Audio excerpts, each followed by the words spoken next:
예수님 만나는 시간 되시기 바랍니다. 옆 사람에게 그렇게 인사해 주세요. 예수님 만나는 시간 되시기 바랍니다. 시작.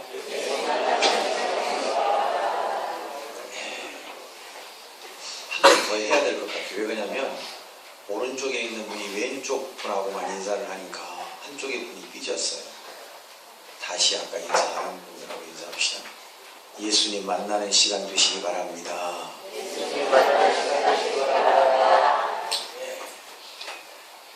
저는 방금 천국에 다녀온 기분이에요. 왜냐하면 우리 교회가 8년 전에 창립이 되어서 오늘까지 왔습니다. 우리 교회 찬양대는 정말로 이 세상에 있는 어떤 찬양대보다 센스도 있고 또 영성이 충만한 찬양대다. 실력은 잘 모르겠어요. 제가 전문인이 아니어서 그렇다고 못한 건 아니에요. 여러분 또 과소평가는 하지 마세요. 전문성이 좀 제가 없다고 말이죠. 찬양 너무 감사하고요. 천사가 들려준 하나님의 음성으로 알고 저는 순간 잠깐 하나님께서 나에게 또 앞으로의 8년의 목회 비전을 보여주시는구나. 그렇게 저는 들었습니다. 한 주간 보내면서 지난 14일 목요일이 우리 교회가 8주년이 되는 그런 날이지요. 3월 14일입니다. 한순간에 영화의 스크린처럼 주마등처럼 스쳐 지나간 날들 속에서 많은 것을 생각하는 그런 저는 한 주간이었습니다. 여기 있습니다만 이제 결혼을 해가지고 가정을 이루고 삽니다만 우리 조성준 집사님, 또 양정환 성도님, 김진수 형제, 또 저기 경기도에 가 있는 신기영 형제, 또 둘이 붙어 다니던 김현주 자매, 또 등등등 있어요.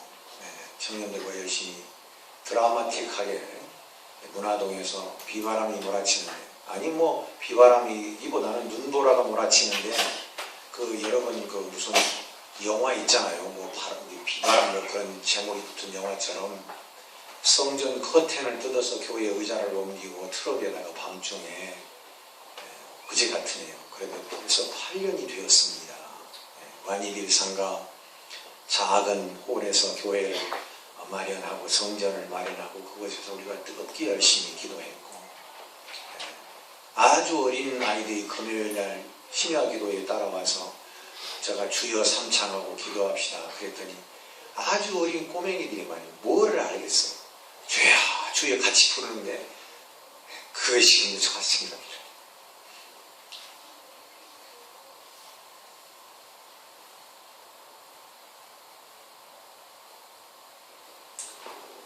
이제 어르신들이 별로 없었어요. 그런데 어르신들이 이제 몇 분 계시는데 왔다 이렇게 하시고 있네요. 어느 날 할머니 한 분이 이렇게 이제 오셨어요. 그래서 어떻게 오셨냐고 그랬더니 따님 집에 오셨대요. 그래서 그때는 또 그런 일이 많았어요. 기도하면서 하나님 교회를 위해서 하나님께서 성도를 주시라. 그런데 이제 따님 집에 오는 이제 어머니들이 계셨어요. 권사님도 계시고 집사님도 계시고. 그래서 이제 그렇게 생각을 했어요. 그런데 나중에 알고 보니까 한여 권사님이었어요. 한 권사님 오셔가지고 자리에 앉아 계셨어요. 그래서 다음 주에도 오시려고 오셨어요.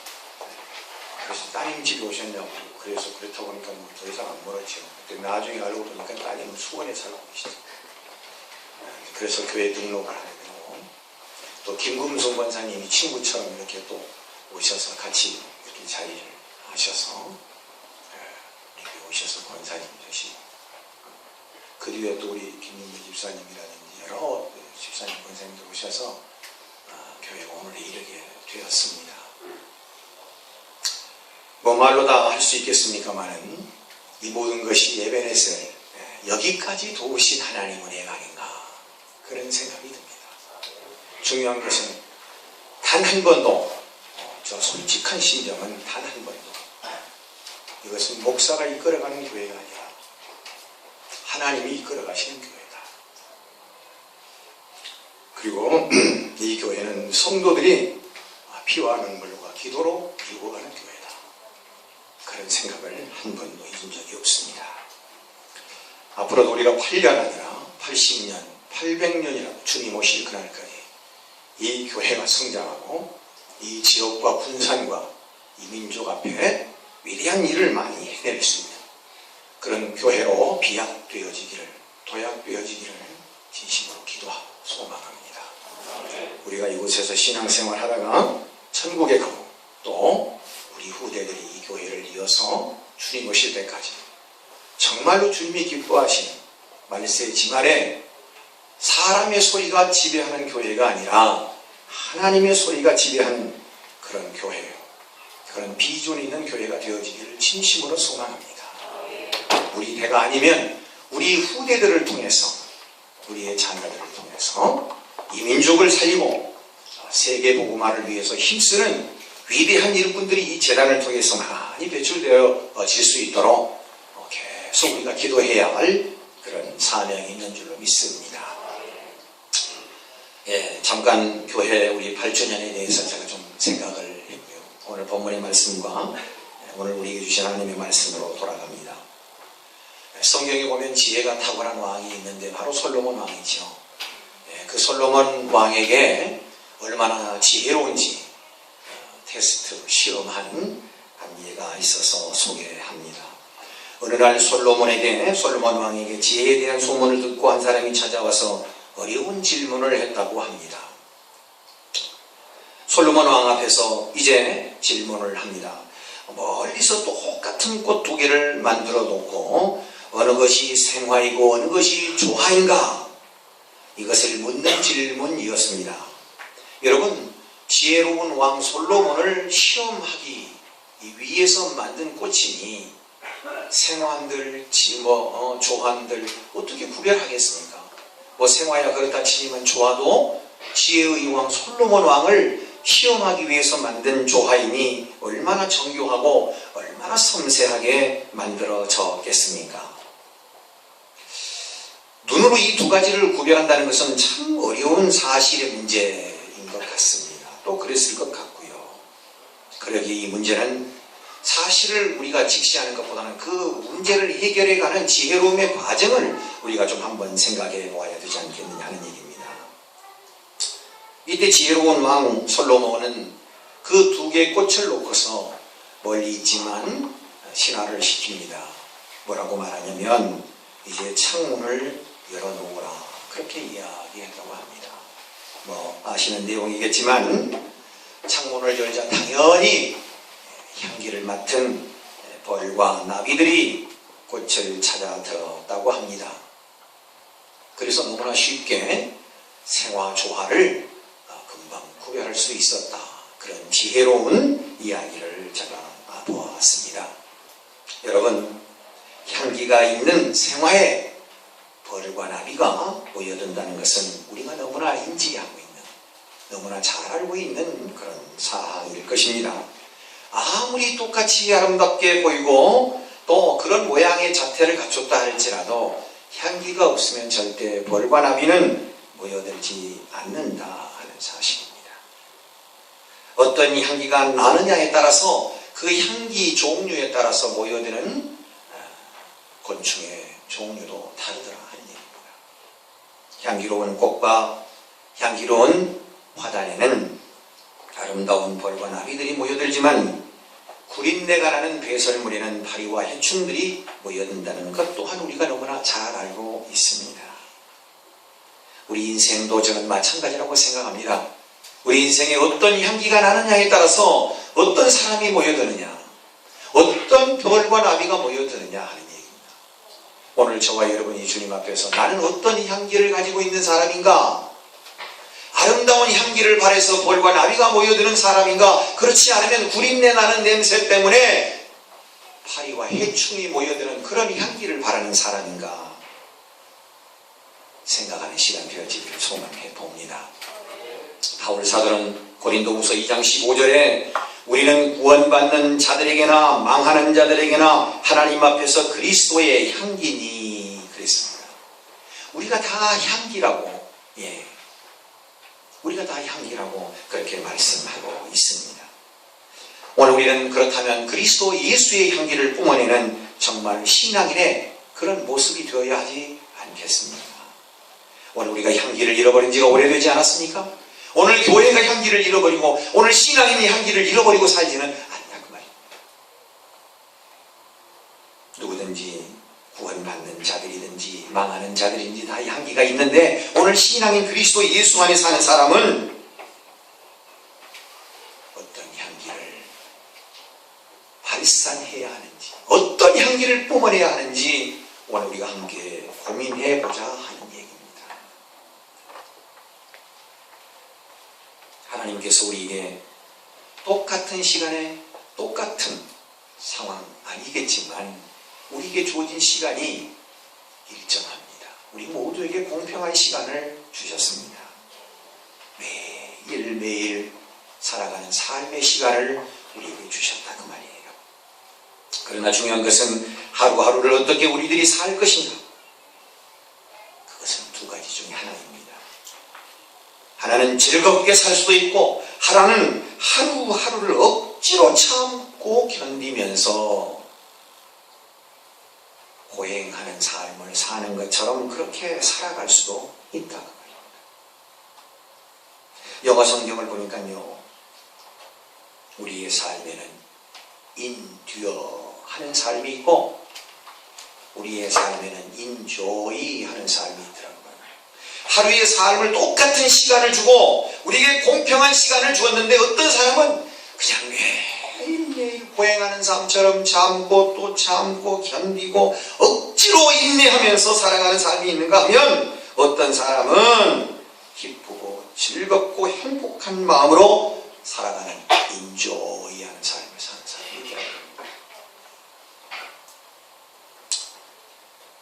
한 해를 살면서 한 주간을 살면서 한 달을 살면서 우리가 힘든 고행길을 걷는 것처럼 그렇게 살 것인가?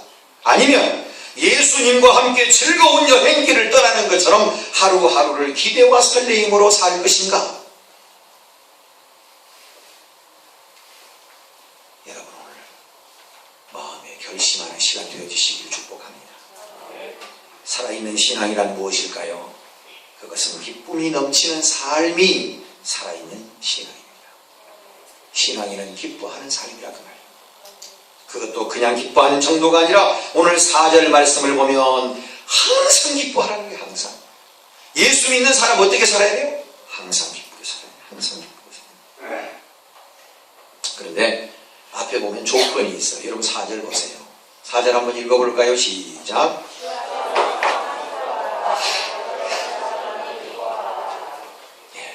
항상 기뻐하라 앞에 조건이 있어요. 전제가 됐어요. 뭐 안에서요?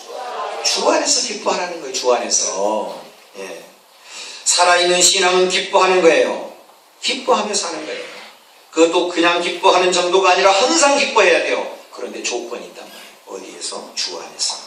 누구 안에서요? 주님 안에서. 그 이야기는 역설적으로 주님 안에 살면 기쁨이 있고 주님 떠나서 살면 기쁨도 떠나간다는 말이에요. 예수 안에 살면 기쁨이 있고 예수 밖으로 나가면 인상 쓰고 살 수밖에 없다는 말이에요.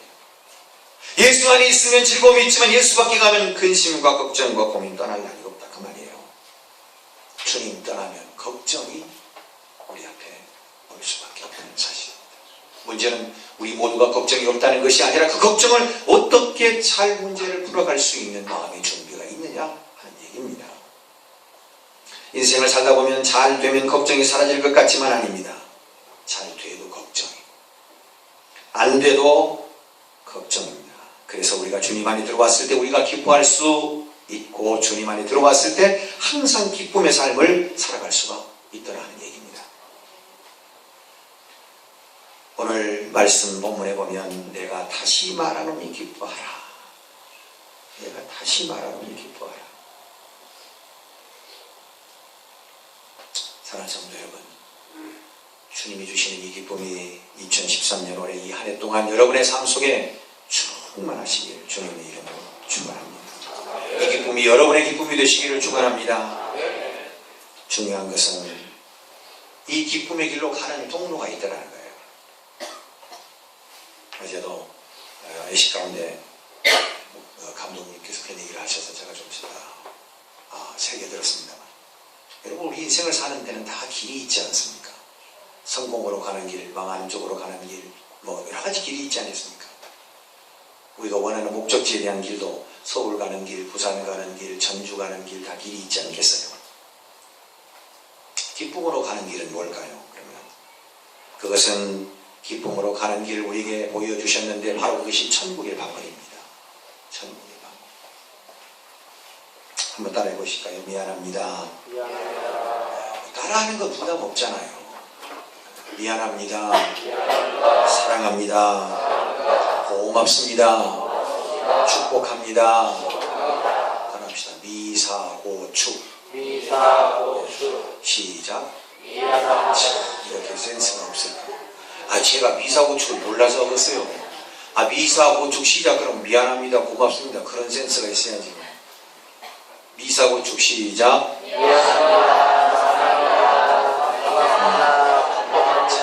멀춤하네요. 저보고 그럴 거 뭐 있어. 옆 사람에게 미안합니다. 그러면 더 센스 있을 텐데. 물론 그 자기가 훈련이 돼야 옆 사람한테 할 수 있어요. 여러분, 기쁘게 사는 길이 있는데, 기쁨의 향기를 내뿜고 사는 삶이 있는데, 그 삶의 훈련이 있는데, 그건 뭐냐? 천국의 방언인데, 그런 말들을 우리가 부지런히 하면 기쁨의 길로 갈 수 있다는 거예요. 이름하여 천국의 방언. 미안합니다. 고맙습니다. 사랑합니다. 축복합니다. 여러분, 빛나는 말은 억지로라도 하면 나에게 축복입니다. 아껴두지 마세요. 여러분, 미안합니다. 사랑합니다. 축복합니다. 고맙습니다. 많이 하십시오. 감사합니다. 많이 하십시오. 여러분, 혹 내가 저 사람에게 꼭 이 말을 듣고 싶어. 저 사람이 내한테 이 말을 들려주면 너무 좋겠어. 그런 말이 있습니까? 여러분이 먼저 하십시오. 여러분이 먼저 하십시오. 이 말은 꼭 저 사람한테 내가 듣고 싶어. 그럼 여러분이 먼저 하십시오.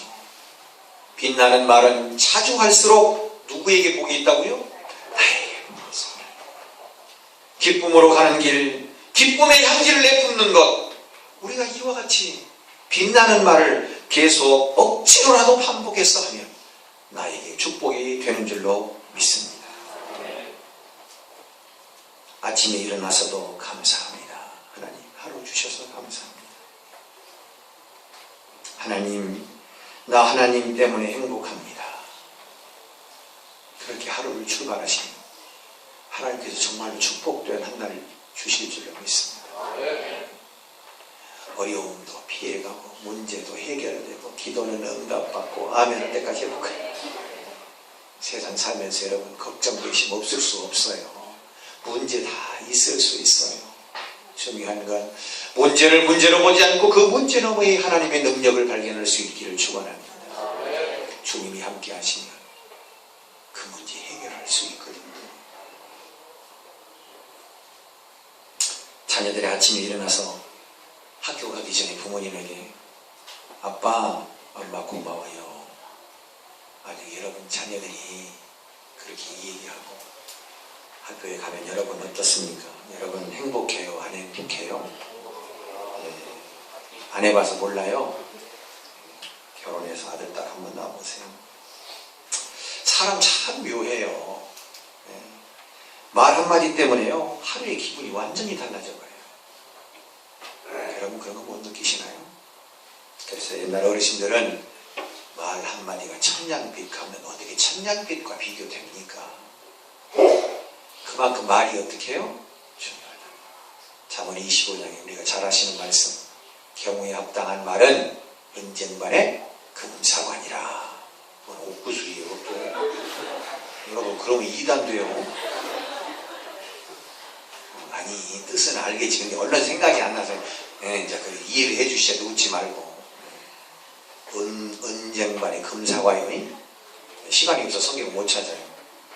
경우에 합당한 말을 하는 사람은 은쟁반에 금사과래. 은쟁반도 의리의리한데 금사과래요. 요새 금값 비싸요. 여러분, 우리가 예수 안에 있다면 우리들이 그런 천국의 방언을 쏟아놓으며 그렇게 살아가야 되지 않겠습니까?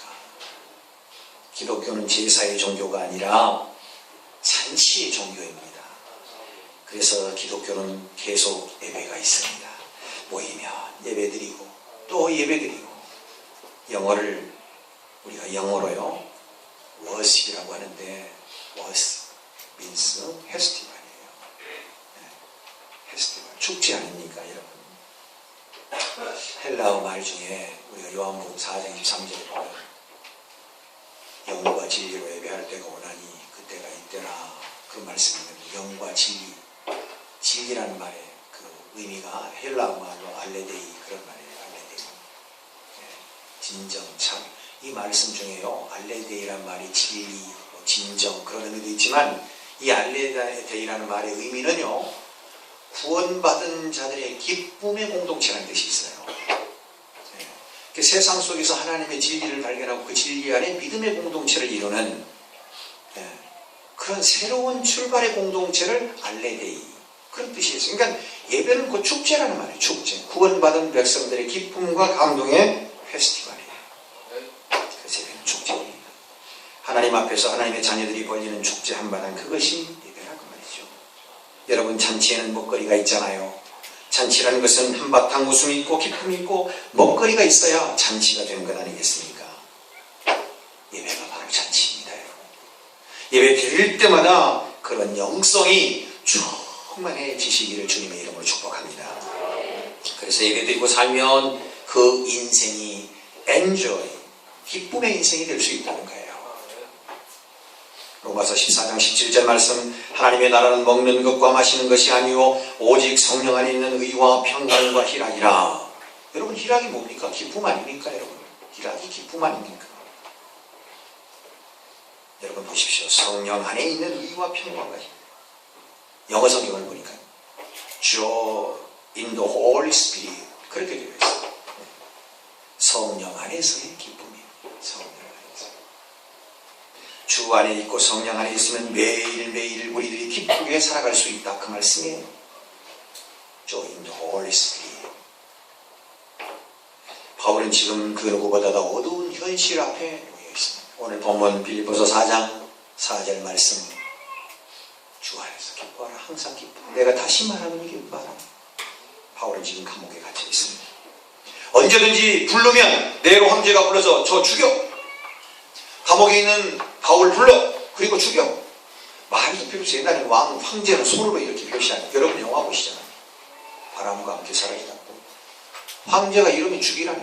말도 안 해요. 알아서 어떻게 적당히 죽이라는. 감옥에 있습니다.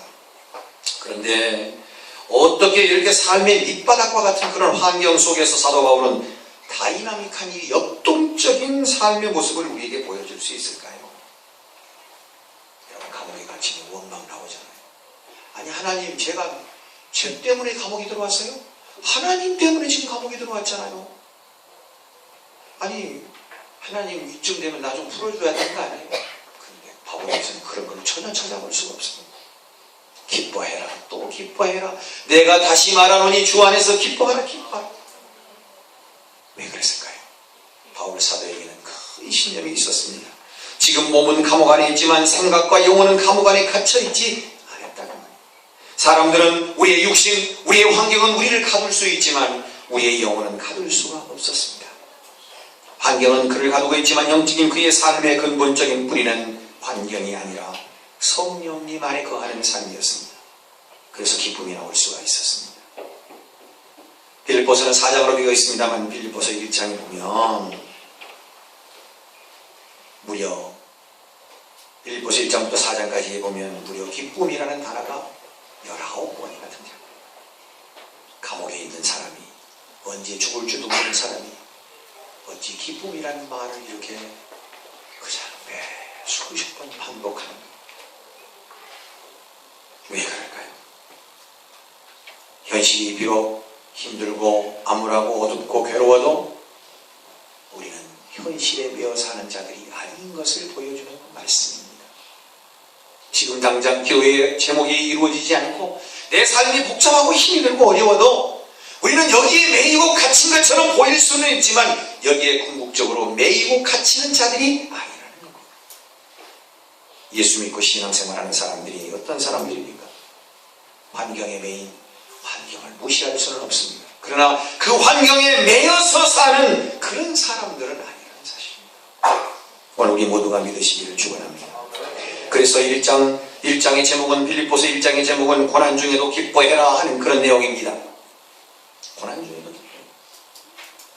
여러분 우리가 기도해보지만 기도의 제목들이 여러분 다 기도의 제목들이 있지 않아요?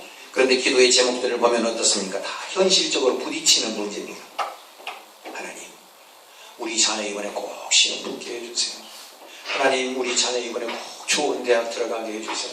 하나님 아버지 우리 자녀 꼭 좋은 회사에 취직할 수 있게 해주세요. 하나님 아버지 건강 회복시켜 주세요. 하나님 아버지 이런 문제 있어요. 저런 문제 있어요. 다 현실적으로 부딪히는 그런 문제.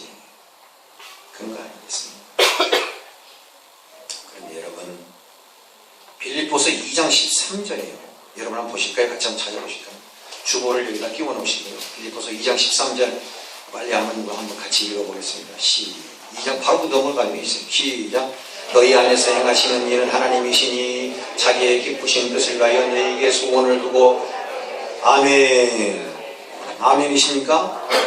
너희 안에서 일하시는 분은 누구라고요? 하나님이십니다.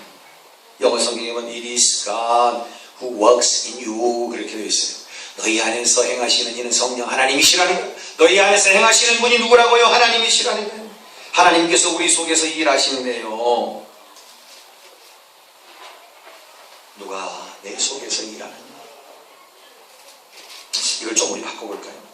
내 속에서 일하시는 분이 누구냐? 내 속에서. 그러면 유라는 말을 다른 말로 한번 바꿔보겠습니다. 우리 자녀 가운데 일하시는 분은 누구요? 하나님. 우리 가정 가운데 일하시는 분은 누구요? 하나님. 우리 교회 가운데서 일하시는 분은 누구세요? 하나님. 비즈니스, 내 사업 가운데서 일하시는 분은 누구세요? 아니, 그대로 그 말씀 가운데서 내 속에서 일하시는 분이 누구냔 말이에요. 우리 가정 안에서 일하시는 분이 누구냔 말이에요. 내 삶에, 내 교회에서, 내 사업장에서, 내 직장에서 일하시는 분이 누구냐? 하나님이시다. 그것을 깨닫는 순간에 우리는 감사가 터져나오는 거예요. 아하, 그렇구나. 지금 기도에 응답이 되지 않고 문제가 있고 어려움이 있고 환난이 내게 온다 할지라도 그렇구나. 궁극적으로 내 삶을 이끌어 가시는 분의 하나님. 로마서 8장 26절 이하에 보면 모든 것이 하나님 사랑하는 자들은 모든 것이 합력하여 선을 이루는 거예요. 여러분 세옹지마 아시잖아요? 시간 없어 다 설명. 여러분 아시잖아요. 여러분 고난 중에서도 기뻐하라. 그것이 1장 전체를 대변하는 주제입니다. 빌립보서 2장에서는 섬김의 자리에서도 기뻐하라. 무슨 일을 할 때도 항상 기뻐하라. 섬기는 일. 봉사를 할 때도 기뻐해야 해요.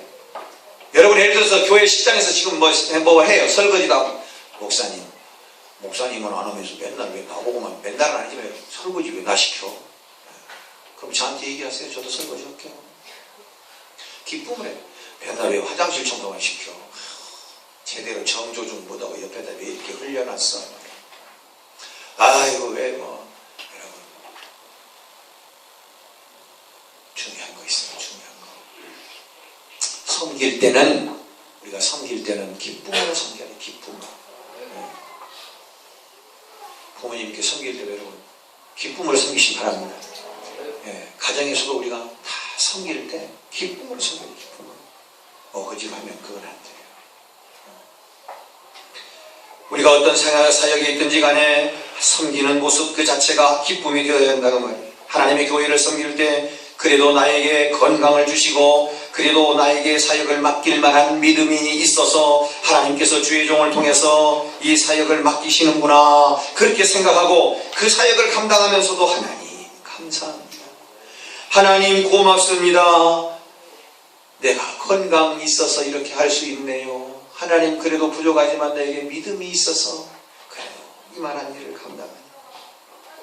빌립보 3장은 믿음이 성숙할수록 기쁘게 살아라. 그런 거예요. 신앙이 자라고 영성이 자랄수록 기쁨도 더 자라가라 그 말이에요. 빌립보 4장에서는 걱정과 염려보다 기쁨을 선택해라. 여러분, 기쁨은 선택이에요. 뭐냐? 기쁨은 선택이에요. 태도와 기쁨은 선택. 태도와 선택. 어떤 사람이 인도의 캘거타 공원에 일하고 있는 테레사 소녀에게 찾아가서 수녀님, 제가 수녀님과 같이 일하고 싶습니다. 그렇게 질문했대요. 여러분, 테레사 수녀 아시죠? 수녀. 그랬더니 수녀님, 그래요. 그러면 내가 당신과 함께 사역을 하고 싶은데 두 가지 조건이 맞아야 할 수 있습니다. 뭔데요? 첫 번째는 열심히 일해야 됩니다. 열심히 일해야 됩니다. 열정이 있어야 된다. 열정. 나하고 일하려면 앞으로 열정이 있어야 돼요. 열심히 일해야 됩니다. 무엇을 맡겨줘도 열심히 일을 하는 사람, 게으름 피우지 않는 그 사람이 성공한 사람 아니겠어요? 우리 자녀들이 무엇을 맡겨줘도 열심히 책을 손에 들었으면 마지막 페이지까지 봐야지. 2장 보고 나놓고 또 좀 있다. 끝까지 잘 열심히 끝까지 읽을 그런 자녀. 약속을 했으면 끝까지 책임을 지는 사람. 그 사람이 행복한 사람이에요. 아멘 하신 분들 많이.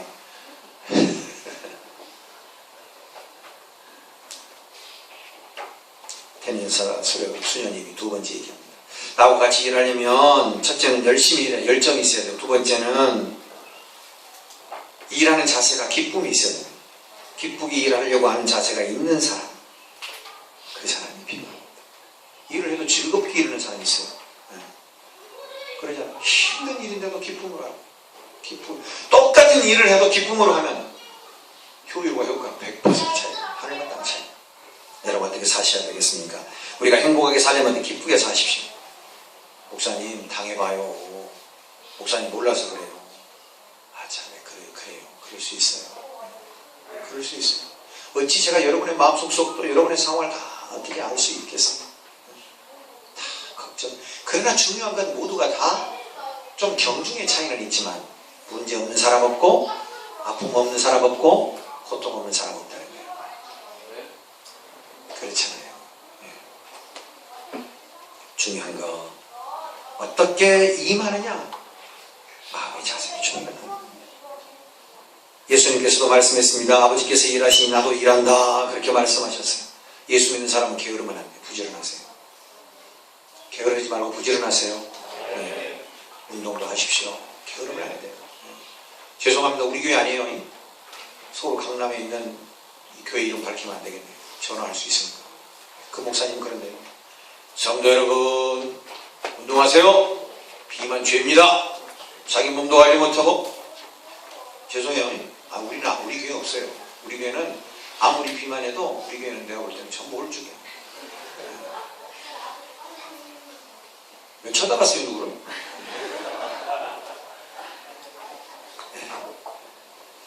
여러분 집에서 텔레비전 볼 때도요 운동하세요. 거의 집에 보면 뭐 예외 아닙니다만 텔레비전님을 중심으로 해서 모든 것이 다 이렇게 배치가 되어 있어요. 쇼파부터 시작해가지고 텔레비전님을 중심으로. 그래서 텔레비전님이 말씀하시는 대로 인상을 썼다가 텔레비전님이 말씀하시는 대로 웃다가 텔레비전님이 주무시면 자기도 주무시는 거예요. 집에 들어오면 여보 뭐 그런 게 아니라 집에 들어오면 제일 먼저 리모컨님을 찾는 거. 아니 보지 말란 말은 아니지만 여러분 보는 것보다 듣는 것이 인간을 더욱더 사색해 합니다. 인생에 대한 신고하는 것은 여러분 보는 것 깊게 생각합니다. 책도 많이 읽으시고 또 대화도 많이 하십시오. 대화가 점점 줄어가는 우리 현실 아니겠습니까? 여러분 말씀의 내용을 정리하려고 합니다. 어떻게 해야 우리가 행복하게 기쁘게 살 수 있을까요? 우리는 기쁨의 행복한 향기를 품어낼 수 있을까요? 첫 번째는 비교의식에서 벗어나야 기쁘게 살 수 있어요. 비교의식. 따라합시다. 비교의식에서 벗어납시다. 여러분 올림픽이나 뭐 이렇게 경기 하잖아요. 큰 경기일수록 하이라이트는 시상식이지 않습니까? 네, 그런데 운동 경기를 하고 가장 기뻐하는 사람이 누굴까요? 네? 몰라요. 질문이 좀 어려운가요? 올림픽 올림픽이라고 합시다. 올림픽 경기가 끝난 다음에 가장 하이라이트는 뭐예요? 그 경기를 끝냈을 때 시상식입니다. 시상식이잖아요. 아, 제가 질문을 잘못했는가 보네. 경기가 끝나고 시상식이에요. 누가 가장 기뻐할까요? 네, 금메달 딴 사람. 뭐 말할 거 없죠. 또 여기서 뭐 심판 그런 사람이 있으면 좀 금메달 딴 사람이 기뻐하더라고요. 대선특필하고 막 바로 고향 집으로 중계차 가잖아요. 네. 두 번째 기뻐할 사람 누굴까요? 네? 감독. 예, 감독 한 표 나왔습니다. 예? 은메달. 예, 은메달 한 표 나왔습니다. 예. 가족. 예, 한 표 나왔습니다. 내일 아침까지 가도 거예요. 근데 여러분 자세히 보십시오. 참 묘하죠. 금메달 딴 사람은 뭐 기뻐하면 당연해요. 근데 은메달 따는 사람보다도요, 동메달 따는 사람이 더 기뻐합니다. 왜 그런 줄 아세요, 여러분? 왜 그럽니까? 에? 하마터면 놓칠 뻔했네. 아이고, 내가 참, 아이고, 내가, 하나님 감사합니다. 내가 메달을 거머쥐다니요. 자, 여러분, 이제 다음부터 경기가 있으면 꼭 보세요. 은메달은요, 조금만 더 잘했으면 내가, 그때 내가 이렇게 했으면 내가 금메달인데, 내가 막 후회합니다. 잘 보세요, 여러분. 그런데 동메달은요, 막 3등인데도 은메달보다 자기가 더 기뻐해요. 막 금메달처럼 막. 나 하마터면 떨어질 뻔했다. 아이고, 나 메달 날아간 줄 알았어. 아이고, 죽을 뻔했다, 야. 동메달이 더 기뻐요. 왜 그럴까요? 비교의식이 우리를요, 힘들게 합니다. 비교의식. 여러분 얘기할 때, 여러분 너무나 많은 그런 얘기지만, 야, 저 앞집에 저 개똥이 걔는 말이야, 뭐 하는 일마다 잘 되는 왜 그런 얘기 하지 마시야. 저는 얼마나 그러겠어요. 근데 참 우리 살다 보면 그런 얘기 잘 튀어나와요. 아, 여러분은 안 해. 저만 그런가요? 예, 그걸 고쳐보자고요. 비교의식을 벗어나야 우리 행복하게 살 수 있어요. 두 번째는 하늘의 은혜가 내 속에 담겨져 있을 때 기쁨의 삶을 살 수 있습니다. 기쁨은 태도이고 선택입니다. 내가 어떤 태도를 갖느냐, 거기에 따라서 기뻐할 수도 기뻐하지 않을 수도 있다는 사실입니다. 바울은 로마 감옥에 갇혀 있습니다. 그러나 하루하루를 기쁘게 살기를 작정하고 스스로 기쁨을 선택하고 기쁨을 결단합니다. 말씀드렸지만 상황은 똑같아요. 아픔, 고통, 괴로움, 문제 다 있어요. 그러나 내가 기쁘게 살기로, 그때 옛날에 코미디 텔레비전 결심했어, 그거 있더라고요. 네. 선택했어. 저를 따라 한번 해보실까요? 좀 죄송합니다. 기쁘게 살기로 선택했어. 시작. 기쁘게 살기로 선택했어. 액션이에요. 여러분 다 양반이세요? 그럼 저만 그런가요? 다 같이 손 내보세요. 네, 좀 우리 유치하게 한번 해봅시다. 유치하게. 나는 기쁘게 살기로 결심했어. 나는 기쁘게 살기로 결심했어. 벌써 봐요. 다 행복해지시잖아요. 행복한 비결, 기쁨의 비결은 선택이고 태도입니다. 태도. 그렇게 살기로 마음 먹어야 되는 거예요. 꿈이 있어요. 내 속에 주님이 주신 꿈. 꿈이 있는 사람은 젊은 사람이에요. 꿈이 있는 사람은 건강한 사람이에요. 꿈이 있는 사람이 기쁘게 살아갈 수 있습니다. 수녀님이 아까 말씀드렸던 테레사 수녀님 노벨 평화상을 받게 되었습니다. 한 기자가 와서 질문했습니다. 인도 캘거타에서 수고하신 그 수녀님을 향해서, 수녀님 이번에 노벨 평화상을 받게 되셨는데 지금 인도의 캘거타에는 테레사 수녀님을 위대한 인물로 받들이고 모든 세상 사람들이 그렇게 이야기하고 있는데, 제가 보기에는 이 기자의 얘기입니다. 제가 보기에는 수녀님, 지금 인도의 캘거타에는 변하는 것이 아무도 없습니다. 그곳에는 헐벗고 굶주린 자들이 많이 있고, 그곳에서는 지금 마약이 성행하고, 그곳에서는 우상 숭배가 질비한데, 난 이해가 안 돼요, 수녀님. 수녀님한테 어떤 영향력을 끼쳤길래 모든 사람들이 수녀님을 성녀라고 말하고 그렇게 위대하게 칭찬합니까? 물었습니다. 수녀님이 이렇게 얘기합니다. 나는 하나님께서 세워주신 곳에서 하나님께서 나에게 주신 바로 그것을 가지고 일을 합니다. 하나님께서 나에게 세워주신 것, 하나님께서 나에게 세워주신 것, 그곳에서 하나님이 주신 것을 가지고 일합니다. 하나님께서 나에게 세워주신 곳 가정입니다. 하나님께서 나에게 세워주신 곳 사업장입니다. 하나님께서 나에게 세워주신 곳 교회입니다. 하나님께서 나에게 세워주신 곳 직장입니다. 하나님께서 나에게 세워주신 그곳에서 하나님이 주신 것 가지고 수녀님 계속해서 얘기합니다. 나는 세상을 바꾸는 자가 아닙니다. 나는 다만 하나님께서 이 땅에 이루고자 하시는 하나님께서 꿈꾸시는 그 일을 하나님의 뜻에 따라 순행하며 하나님의 뜻에 따라 산 종에 불과합니다. 2013년 이 안에 우리 가슴 속에 하나님께서 이루시고자 하는 그 꿈이 여러분에게 있으시기를 축원합니다. 기쁘게 사는 것 선택입니다. 나는 기쁘게 살고 선택했어. 비교하지 마십시오. 신령한 하나님의 은혜가 늘 우리를 지배할 수 있도록 마음에 믿음의 사람의 각오를 결심하십시오. 이 귀한 은혜가 여러분에게 있으기를 축원합니다. 거룩하신 하나님 감사합니다. 이 한 해 기쁨을 선택하며 살게 하여 주옵소서. 어떤 상황에서도 기쁨을 잃지 않고 살아가는 저희들 되게 하여 주옵소서. 8년을 하루같이 지켜주신 하나님 아버지, 예배넷설로 지켜주신 하나님, 이 교회가 하나님 기뻐하시는 교회로 성장하고 부흥할 수 있도록 축복해 주옵소서. 거룩하신 예수님 이름 받들고 기도합니다. 아멘.